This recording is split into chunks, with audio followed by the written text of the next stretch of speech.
Wait. Before the video start, give me a favor.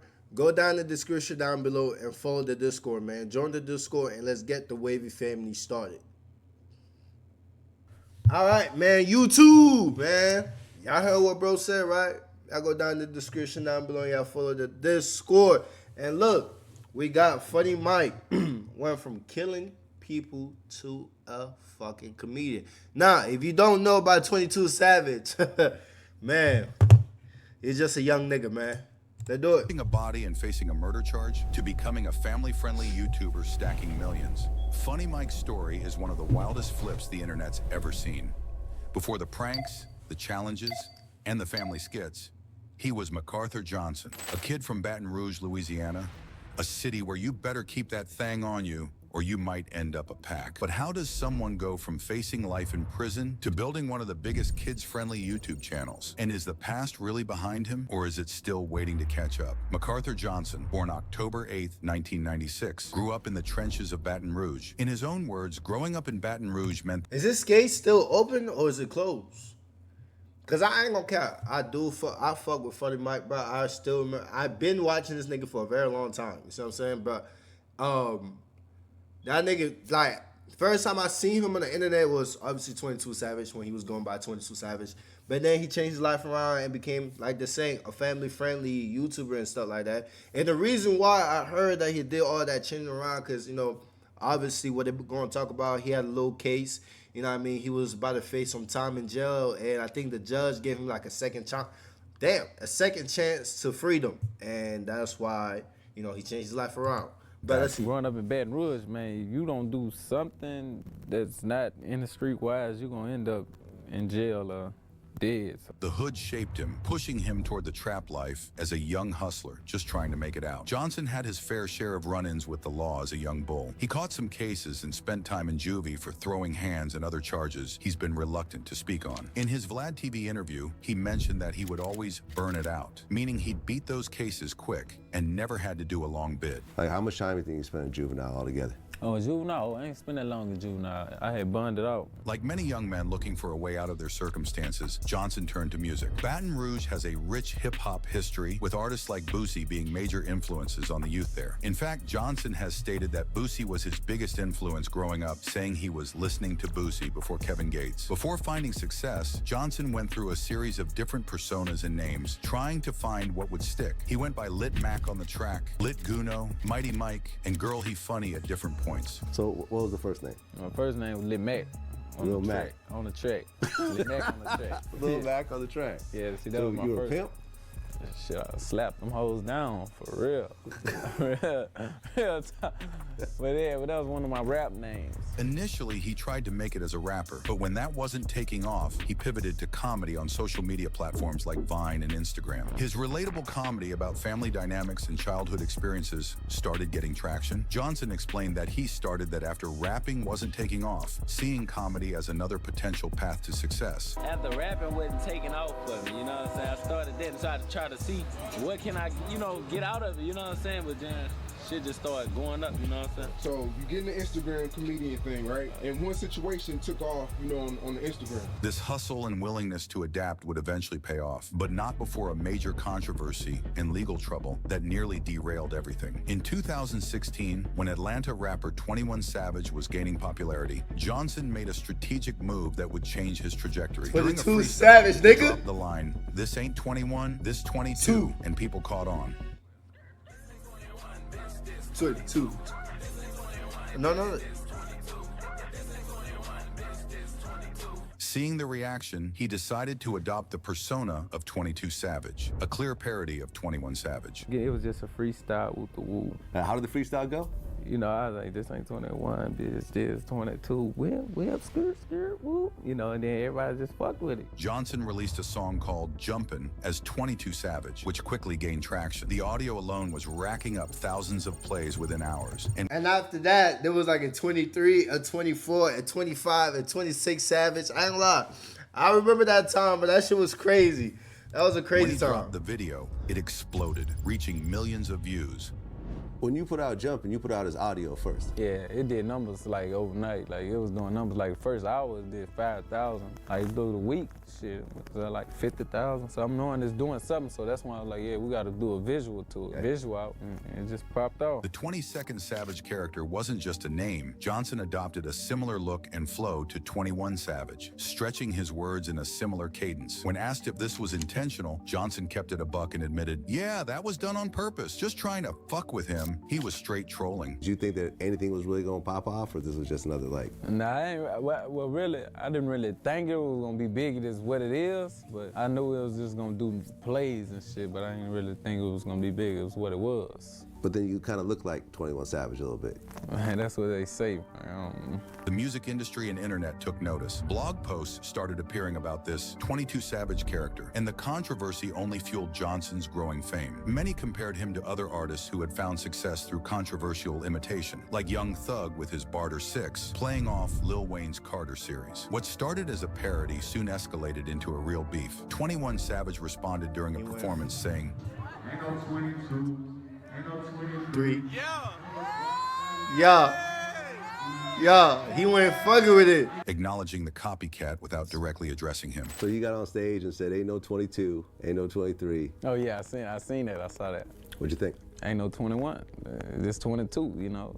Johnson took this as a challenge. In interviews, he claimed that if 21 Savage had just ignored me, eventually it would have just faded away. Instead, the back and forth intensified. Because all you really had to do was just ignore you. Right. Eventually, Just it would have just ignore kind of me faded and away. Everything would have faded away. But Right. you know, he got no sense of, The situation escalated when Johnson challenged 21 Savage to a boxing match, saying if 21 won, he would change his name. Even 50 Cent got involved, contacting Johnson about putting the fight on the undercard of a Mayweather boxing event. According to Johnson, they were going to put up 100 bands each for the fight, but 21 Savage declined, saying, I don't box, I got them choppers. We talk about out in boxing, man. We walk around with choppers and shit, man. We ain't boxing no motherfucker. But Funny Mike, aka 22 Savage, responded and said he must have thought they stopped making choppas when they made his, hinting that he with the shits and is ready to shoot as well. 21 Savage said that he don't box, he got them choppers. Yeah. How'd you feel when you heard that? When he said that, Yeah. I said, oh man, he must thought they stopped making choppers when they made his shit. You know what I'm saying? You hear me? They don't stop making choppers, dick. Anybody can get a chopper, dick. Bro. You know what I'm saying? The beef took an even darker turn when 21 Squad began posting threatening messages, including tombstone emojis over Johnson's pictures. This led to threats and declarations that ATL, 21 Savage's city, and BR, Johnson City, were now no-fly zones for each other, meaning if either one pulled up to the other's hood, it was on site. The internet beef was turning into some real street shit. You know, that would really escalated the shit again, you hear me? Cause that's when one of his homeboys, I don't know who he was, he put the little tombstones over my pictures, whoop the whoop, then no plug. He got the comment, he say something, so I added him. I say pull up. You know, that's when the whole city, you know, what up, pull up, you know what I'm saying? You said that, Baton Rouge is a no-fly zone for them now? Shit, it is a no-fly zone. But while the internet beef was heating up, the streets had a different kind of smoke waiting. Before long, Funny Mike wasn't just playing Savage on records. He caught a real body in broad daylight. Amid the rise of the 22 Savage persona and the beef with 21 Savage, something far more serious occurred. On May 3rd, 2016, MacArthur Johnson was involved in a shooting that left 20-year-old Richard Phillips dead in the parking lot of a Baker Boulevard grocery store in Louisiana.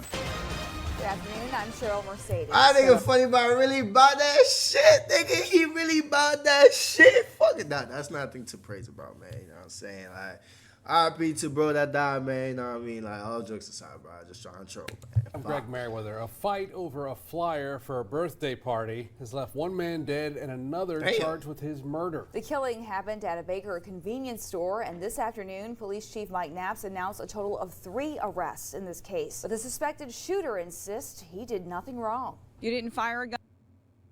Game of Thrones King's Road is now available on both PC and mobile with Google Play Games. Explore the Game of Thrones universe on a larger PC screen and get an Gun? Self-defense. So you did fire a gun? Self-defense. 19-year-old MacArthur Johnson, police say, turned himself in on Wednesday morning after hearing he was wanted in a shooting overnight at the Baker Boulevard grocery store. According to police reports, the shooting stemmed from a dispute over a birthday party flyer that had occurred 7 weeks earlier. On the night of the shooting, Johnson was in a car with Charmaine Wilson when they encountered Phillips, who was distributing flyers in the parking lot. Phillips was passing out party flyers in the parking lot, and he and Funny Mike were arguing over the flyers. After a brief conversation, Phillips and his companion, Walter Williams Jr., slid off at first, but Phillips doubled back and pressed Funny Mike a second time. Mike set Phillips up to strap on him, so Mike fired first, hitting him dead in the chest, claiming it was self-defense. Self-defense. So you did fire a gun? Self-defense. 19-year-old MacArthur Johnson, police say, turned himself in on Wednesday morning after hearing he was wanted in a shooting overnight at the Baker Boulevard grocery store. Richard Phillips, known as Rah-Rah, also 19, died after being shot in the chest. But here's the thing. Nobody ever confirmed if Phillips even had a pole on him, and whether it was real self-defense or not is still really shaky. Phillips ended up dying from the shot. Later that day, Funny Mike got booked along with 2 other dudes that were riding with him. They charged him with second-degree murder, illegal use of a weapon, and obstruction of justice. Mike admitted he squeezed the trigger. Damn, nigga. Oh my God. $370,000 for the bond. What's that? $37,000. He had to pay. Wait, is it 10%? Yeah, he had to pay $37,000 to get out. Shit. Damn, bro, he ain't cheap to kill a nigga out here, bro. You kill somebody, bro, that shit cost you bread. Fuck. Mike admitted he squeezed the trigger, but tried to play the self-defense card. Problem is, the cops had video footage, and it didn't match his story. A report said they tried to lie and claim Phillips was strapped, but one of the passengers folded when the feds showed him the surveillance footage, and the footage showed Phillips didn't have no gun. Funny Mike's bond got set at $370,000, but he had the bread and bonded out quick, at least for the moment. In interviews after the shooting, Johnson seemed ice cold about the serious charges hanging over his head. When asked how he felt with a murder case pending, he responded, "I don't feel no type of way. I don't think about it, just fuck it." This showed how desensitized he was to the streets. Man was facing decades, but acting like it wasn't nothing but a thing. What? How I feel? Yeah, with something like that hanging over your head. I don't feel no type of way because, you know, if you was in my shoes, you in the situation, you would probably do the same thing, you know, so. Not about the situation, but about the court case that's coming up or the plea deal that's coming up or whatever is coming up in your future, because one way or another, something's gonna have to happen. So how do you just get by day after day? Nigga Vlad, bro, keep trying to tell niggas the feds, bro.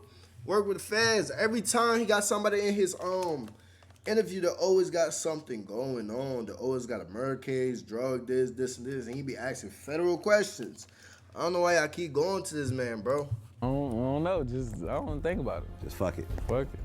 But sometimes in the streets, it ain't about who's right or wrong, it's about what you can prove. And somehow, against all odds, Funny Mike finessed the system and slid out the back door clean. Now you're hearing all these and wondering why he's not in prison right now, despite all the evidence looking mad sketch. Johnson caught the biggest break of his life. In what shocked everybody, a grand jury decided not to indict him on the murder charges. This decision effectively meant the case wouldn't go to court, and Johnson was free to move forward with his life. He celebrated this outcome on Instagram, writing, "God is good. Second chance at life. Shout out to my team." Some have speculated about how Johnson managed to avoid indictment despite the evidence, including surveillance footage. But the details of the grand jury proceedings remain private. With the streets watching and the feds off his neck, Funny Mike knew he couldn't keep living on borrowed time. He had to reinvent himself before the next bullet or courtroom took him out for good. Following his legal troubles and the 22 Savage controversy, Johnson knew he needed to switch up his whole vibe. He eventually shelved the 22 Savage persona and fully embraced his new identity, Funny Mike. This wasn't actually a new wave, but rather a return to his comedic roots. Before the 22nd Savage character, he had already been building a following with comedy content. As 21 Savage explained in interviews, the comedy shit was working, so I guess he just went back to it. Did you convince him to drop the whole 22 Savage thing? I think he did that on his own, really. Just ran his course. I ain't never asked him to stop, but he DM'd me like back then and apologized though, like way back then. Not on no pussy shit, like on some man shit. Yeah, he said some shit. He just stopped doing it. But he was a comedian before the 22 shit, and it was working for him. The comedy shit was working. So I guess he just went back to it. In 2016, he created his YouTube channel and began focusing on comedy skits, pranks, and lifestyle content. His authentic personality and humor resonated with audiences, and his channel grew rapidly. Johnson's content evolved over time, becoming more family-friendly as he himself matured and started a family. He began dating Jalea Monet, whom he met through social media, and the couple now have 2 children, a daughter named London, born in February 2019, and a son named MacArthur Johnson Jr., born in July 2020. 2020. Today, Funny Mike has built a straight-up media empire. His main YouTube channel is pushing over 6 million subscribers, and he runs additional channels including Funny Mike Gaming, Funny Mike Skits, and the MJ Family channel with his girl Jalea, which has over 3 million subscribers by itself. His content now is all about pranks, challenges, and family vlogs, a complete 180 from his days as 22 Savage or his trouble with the law. He's estimated to be worth about 3 M's, all made legitimately through his social media hustle. That's according to Google, but I think he's worth 10 times that, as he's acquired most of his wealth from crypto investments. A coin called Doge is what made him all these millions. Beyond YouTube, Johnson has kept dropping music under his Funny Mike persona, with tracks like DD3X, Small Wee Wee, and Monsters Under My Bed, showing a more lighthearted approach than his 22 Savage days. Johnson has also been giving back to the hood, organizing bike giveaways for kids in Baton Rouge who ain't got much, especially around Christmas time. He's spoken on the importance of putting on for your city, noting that many children don't get nothing for Christmas because their family can't afford it. A key part of Johnson's story is his connection to another Baton Rouge rapper who blew up, NBA YoungBoy, Kentrell Deshaun Galden. These two came up in the same trenches of Baton Rouge, both trying to make it out by any means. YoungBoy has shouted out Funny Mike in his music, with bars suggesting people mistakenly thought Funny Mike was soft when he was really about that life. All you do is whistle, past prison after central booking. They really thought Funny Mike was pussy. They really thought Funny Mike was pussy.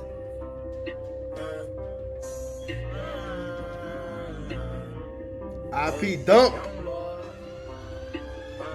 This cosign from one of the hottest rappers in the game adds another layer to Johnson's complex story and street credibility. Funny Mike's journey from the trenches of Baton Rouge to YouTube stardom is a story of transformation, second chances, and reinvention, straight up. While his past includes catching a body and controversial beef, he finessed his way into building a successful career as an entertainer. Today, the man once charged with murder creates content that millions of families watch daily. He's a father, entrepreneur, and content creator who's apparently left his troubled past behind. He really beat the system and changed his life around. His story raises mad questions about redemption, the justice system, and how people can switch up their whole lives. It also highlights the unique opportunities that platforms like YouTube provide for renovation and reaching audiences directly without traditional gatekeepers. Love him or hate him, Funny Mike's story shows that no matter how deep in the game you might be, there's always a chance to flip the script and make something positive happen. From posting up on the corner to superstar content creator, that's I want the to American change dream his of life digital around, age. Let us know man. down below. What do y'all think? That boy don't change his life around, bro. Cause if you really think about it, every time you bring up that 22 Savage thing with Funny Mike, bro, that nigga be declining that shit so fast, bro. That nigga do be declining that shit. He be like, I don't know what you talking about. I don't even know who that nigga is, bro. Don't bring that nigga back, bro. You see what I'm saying? Like, I don't know who 22 Savage is, nigga. I'm Funny Mike. Yeah, that nigga don't change his life.